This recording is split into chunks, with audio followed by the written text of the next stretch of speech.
Hello నేను Sesha Rao. Bhogapuram airport trial run అయితే success అయింది. తొలి విమానం దిగింది 4వ తారీఖున. కేంద్ర విమానయాన శాఖ మంత్రి రామ్మోహన్ నాయుడు అలాగే ఇతర ఎంపీలు వీళ్ళు ప్రత్యేకమైన విమానంలో ఢిల్లీ నుంచి భోగాపురం ఎయిర్పోర్ట్కి వచ్చి ల్యాండ్ అయ్యారు. సక్సెస్ అయింది, ట్రయల్ రన్ సక్సెస్ అయింది. జూన్లో ఫుల్ ప్లెడ్జ్డ్గా భోగాపురం విమానాశ్రయానికి సంబంధించినటువంటి పనులు మొత్తం ప్రారంభం కాబోతున్నాయి. ఇది జిఎంఆర్ నిర్మించింది.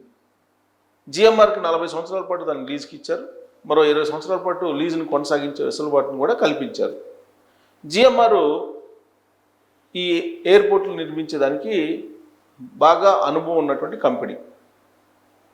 ఆ కంపెనీ నిర్మించినటువంటి ఎయిర్పోర్ట్ ఇది. ఇది ఎవరి హయాంలో నిర్మించారు? అసలు దీనికి ఆద్యం పోసింది ఎవరు? దీనికి బీజం వేసింది ఎవరు? దీంట్లో చంద్రబాబు నాయుడు గారి ప్రయత్నం ఎంత, జగన్మోహన్ రెడ్డి గారి ప్రయత్నం ఎంత అనే దాని మీద ఇప్పుడు చర్చ జరుగుతుంది. దానికి కారణం ఏంటంటే భోగాపురం ఎయిర్పోర్ట్లో ట్రయల్ రన్ సక్సెస్ అయిన తర్వాత జగన్మోహన్ రెడ్డి గారు ఒక ట్వీట్ చేశారు. ఇది నేనే ప్రారంభించాలి, నేనే దాన్ని విమానాశ్రయాన్ని పనులను వేగవంతం చేశాను, ఆ క్రెడిట్ నాకు దక్కాల్సినటువంటి క్రెడిట్ని చంద్రబాబు నాయుడు గారు తీసేసుకుంటున్నారు అనేటువంటి ట్వీటు చేయటం జరిగింది. గతంలో గూగుల్ డేటా సెంటర్ విషయంలో కూడా ఇదే జరిగింది. అది నాదే. ఆ రోజు ఆదానితో ఒప్పందం కుదుర్చుకున్నాను, దాన్నే ఇప్పుడు గూగుల్ తోటి కుదుర్చుకున్నట్టు చంద్రబాబు నాయుడు గారు ప్రచారం చేసుకుంటున్నారు. కాబట్టి ఆ క్రెడిట్ కూడా నాదే అని చెప్పి చెప్తున్నారు. అంతకుముందు సెకీతో కుదుర్చుకున్నట్టు ఒప్పందాల కారణంగా ఆంధ్రప్రదేశ్ ప్రజలకి లాభం చేకూరుతుంది ఎలక్ట్రిసిటీ విషయంలో. కాబట్టి తనకి సన్మానం చేయాలని చెప్పి జగన్మోహన్ రెడ్డి గారు చెప్పారు. అన్నీ మంచిగా చేశానని చెప్పి చెప్తున్నారు. చంద్రబాబు నాయుడు గారు ఏది శంకుస్థాపన చేసినా, దేన్ని ప్రారంభించినా, ఏ కార్యక్రమం పూర్తయినా అది నాదే అని చెప్పి జగన్మోహన్ రెడ్డి గారు చెప్పుకునేటువంటి ప్రయత్నం చేస్తున్నారు. సరిగ్గా ఈ పాయింట్ దగ్గరే తెలుగుదేశం పార్టీ వాళ్ళు అభ్యంతరం పెడుతూ ఉన్నారు. అసలు భోగాపురం ఎయిర్పోర్ట్కి బీజం వేసింది ఎవరు? ల్యాండ్ ఎప్పుడు కేటాయించారు? ఎప్పుడు శంకుస్థాపన చేశారు? జగన్మోహన్ రెడ్డి గారు మళ్ళీ శంకుస్థాపన రెండోసారి ఎప్పుడు చేశారు? ఇవన్నీ హిస్టరీ తీస్తూ ఉన్నారు. దానికి సంబంధించినటువంటి బ్రీఫ్ హిస్టరీ మీకు అందజేస్తాను. దాన్ని బట్టి ఈ భోగాపురం ఎయిర్పోర్టు నిర్మాణానికి సంబంధించి ఎవరు కీ రోల్ పోషించారు, చంద్రబాబు గారా లేదంటే జగన్మోహన్ రెడ్డి గారా అనేది మీరే ఒక స్పష్టతకి రావచ్చు. సో ఇక్కడ భోగాపురం ఎయిర్పోర్ట్ని 2015లో భోగాపురంలో ఎయిర్పోర్ట్ ప్లాన్ చేశారు చంద్రబాబు నాయుడు గారు. విడిపోయిన ఆంధ్రప్రదేశ్కి తొలిసారి ముఖ్యమంత్రి అయిన తర్వాత చంద్రబాబు నాయుడు గారు 2015లో భోగాపురం ఎయిర్పోర్ట్కి ప్లాన్ చేశారు ఆయన. అప్పుడు చేసినటువంటి ప్లాను యాక్చువల్గా ఏషియాలో ఇప్పటివరకు లేనటువంటి విమానాలకు సంబంధించిన సర్వీస్ సెంటర్ను కూడా పెట్టాలి అనేది ఆయన ప్లాన్. అంతేకాదు ఇంటర్నేషనల్ ఎయిర్పోర్ట్తో పాటు ఒక యూనివర్సిటీని కూడా, ఏవియేషన్ యూనివర్సిటీని కూడా అక్కడ పెట్టాలనేది ప్లాన్. అంత పెద్ద ప్లాన్ తోటి ఆయన ల్యాండ్ అక్విజిషన్కి వెళ్ళారు. దాదాపు 2500 ఎకరాలకు పైగా ల్యాండ్ అక్విజిషన్ చేయాలనేటువంటి ఆలోచనతో ఆయన వెళ్ళారు. 2015లో బీజం పడింది దీనికి. ఆ బీజాన్ని వేసింది ఎవరు? చంద్రబాబు గారు.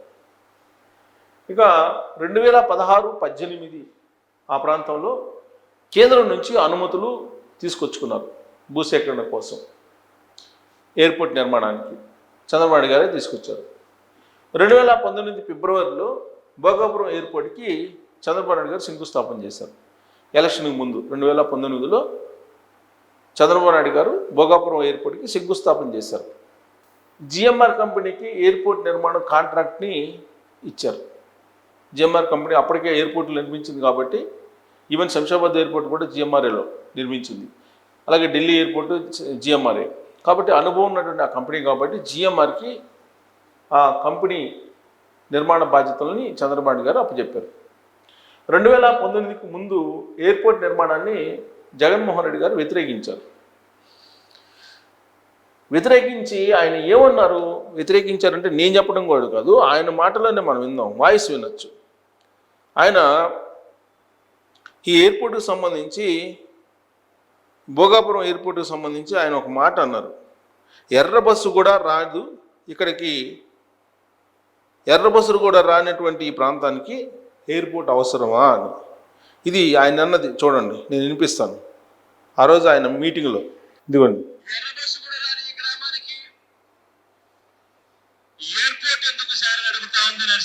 అది మరొకసారి మళ్ళీ మళ్ళీ మీ అందరికీ కూడా చెప్తా ఉన్నాం, గట్టిగా పోరాడతాం, గట్టిగా నిలబడతాం. ఇంకొకటి కూడా చెప్తా ఉన్నా, కోర్టుకు కూడా పోదాం, కోర్టులో కేసులు వేసినా కూడా గట్టిగా దీన్ని ఆపే కార్యక్రమం చేద్దాం. ఎట్టి పరిస్థితుల్లోనూ భూములు పోకుండా చేస్తాం. అయినా కూడా చంద్రబాబు నాయుడు గారు పొరపాటున తనకున్న అధికార బలంతో, అధికార మదంతో దుర్వినియోగం చేస్తూ ఏదైనా పొరపాటున మన భూములు లాక్కునే కార్యక్రమం మాత్రం పొరపాటున చంద్రబాబు నాయుడు గారు చేస్తే మాత్రం రానున్న రోజులు మన రోజులని మాత్రం చంద్రబాబు నాయుడు గారు కూడా మర్చిపోకూడదు. మనం అందరం కూడా అదే గుర్తుపెట్టుకుందాం.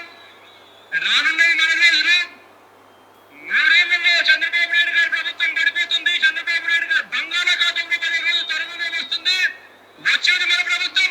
మళ్ళీ మీ భూములన్నీ కూడా తిరిగి మీకు వెనక్కిస్తామని చెప్పి మాత్రం గట్టిగా మీ అందరికీ హామీ ఇస్తూ చెప్తా ఉన్నాం. ఇది 2019 ఎన్నికలకు 2019కి ఎన్నికలకి 2 సంవత్సరాల ముందుగా ఆయన భోగాపురంలో సమావేశాన్ని ఏర్పాటు చేసి అప్పటి వరకు అక్విజిషన్ చేసినటువంటి ల్యాండ్ని మళ్ళీ తిరిగి ఇచ్చేస్తాం, ఎర్ర బస్సు కూడా రానటువంటి ఈ ప్రాంతానికి అవసరమా విమానం అని చెప్పి ఆయన ప్రశ్నించారు.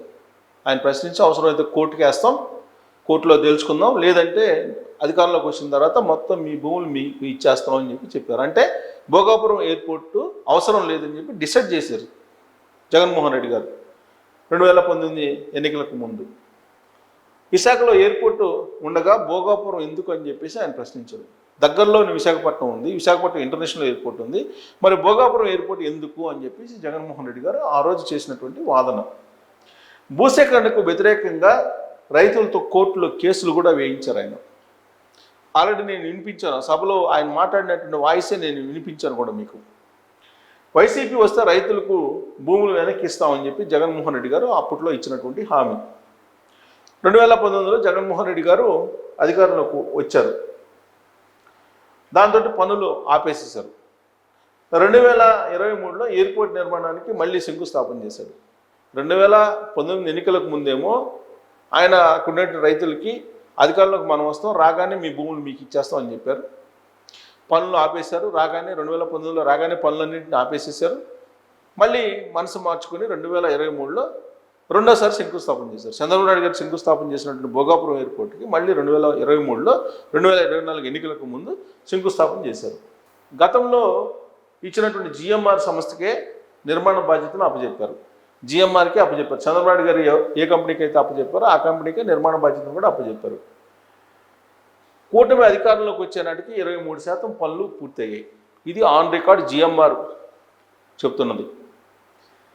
చంద్రబాబు చొరవతో కేంద్రం నుంచి ఇప్పుడు వివేకంగా నిధులు వచ్చేస్తున్నాయి. విమానయాన శాఖ మంత్రిగా రామ్మోహన్ నాయుడు ఉన్నారు కాబట్టి స్పెషల్ ఫోకస్ పెట్టారు.